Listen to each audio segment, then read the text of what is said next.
प्राचीन समय की बात है। एक पंडित जी हुआ करते थे। उन्होंने एक नदी के किनारे अपना आश्रम बनाया हुआ था। पंडित जी बहुत विद्वान थे। उनके आश्रम में दूर दूर से लोग ज्ञान प्राप्त करने आते थे।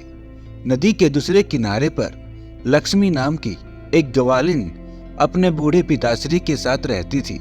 लक्ष्मी सारा दिन अपनी गायों की देखभाल करती।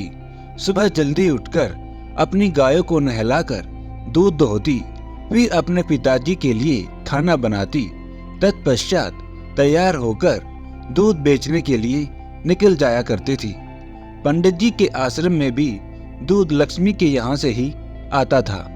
वीडियो में आगे जाने से पहले कृपया करके इस वीडियो को लाइक और हमारे इस चैनल को सब्सक्राइब जरूर करें। एक बार पंडित जी को किसी काम से शहर जाना था। उन्होंने लक्ष्मी से कहा कि उन्हें शहर जाना है, इसलिए अगले दिन दूध उन्हें जल्दी चाहिए। लक्ष्मी अगले दिन जल्दी आने का वादा करके चली गई। अगले दिन लक्ष्मी ने सुबह जल्दी उठकर अपना सारा काम समाप्त किया और जल्दी से दूध उठाकर आश्रम की तरफ निकल पड़ी। नदी किनारे उसने आकर देखा कि कोई मल्लाह अभी तक नहीं आया था। लक्ष्मी बगैर नाव के नदी कैसे पार करती? फिर क्या हुआ? लक्ष्मी को आश्रम तक पहुंचने में देर हो गई। आश्रम में पंडित जी जाने को तैयार खड़े थे। उन्हें सिर्फ लक्ष्मी का इंतजार था। लक्ष्मी को देखते ही उन्होंने लक्ष्मी को डांटा और देरी से आने का कारण पूछा। लक्ष्मी ने भी बड़ी मासूमियत से पंडित जी से कह दिया कि नदी पर कोई मल्लाह नहीं था, वह नदी कैसे पार करती, इसलिए देर हो गई। पंडित जी गुस्से में तो थे ही, उन्हें लगा लक्ष्मी बहाना बना रही है। उन्होंने भी गुस्से में लक्ष्मी से कहा, क्यों बहाने बनाती हैं? लोग तो जीवन सागर को भगवान का नाम लेकर पार कर जाते हैं, तुम एक छोटी सी नदी पार नहीं कर सकती? पंडित जी की बातों का लक्ष्मी पर बहुत गहरा असर पड़ा। दूसरे दिन भी जब लक्ष्मी दूध लेकर आश्रम जाने निकली तो नदी के किनारे मल्लाह नहीं था। लक्ष्मी ने मल्लाह का इंतजार नहीं किया।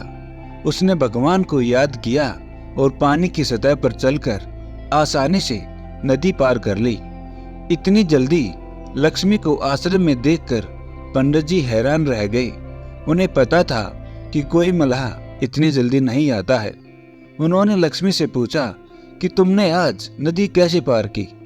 लक्ष्मी ने बड़ी सरलता से कहा, पंडित जी, आपके बताए हुए तरीके से मैंने भगवान का नाम लिया और पानी पर चलकर नदी पार कर ली। पंडित जी को लक्ष्मी की बातों पर विश्वास नहीं हुआ। उसने लक्ष्मी से फिर पानी पर चलने के लिए कहा। लक्ष्मी नदी के किनारे गई और उसने भगवान का नाम जपते जपते बड़ी आसानी से नदी पार कर ली। पंडित जी यह देखकर हैरान रह गए। उन्होंने भी लक्ष्मी की तरह नदी पार करनी चाही, पर नदी में उतरते वक्त उनका ध्यान अपनी धोती को गीली होने से बचाने में लगा था। वह पानी पर नहीं चल पाए और धड़ाम से पानी में गिर गए। पंडित जी को गिरते देख लक्ष्मी ने हंसते हुए कहा, आपने तो भगवान का नाम लिया ही नहीं, आपका सारा ध्यान अपनी नई धोती को बचाने में लगा हुआ था। पंडित जी को अपनी गलती का एहसास हो गया। उन्हें अपने ज्ञान पर बड़ा अभिमान था, पर अब उन्होंने जान लिया था कि भगवान को पाने के लिए किसी भी ज्ञान की जरूरत नहीं होती। उसे तो पाने के लिए सिर्फ सच्चे मन से याद करने की जरूरत है।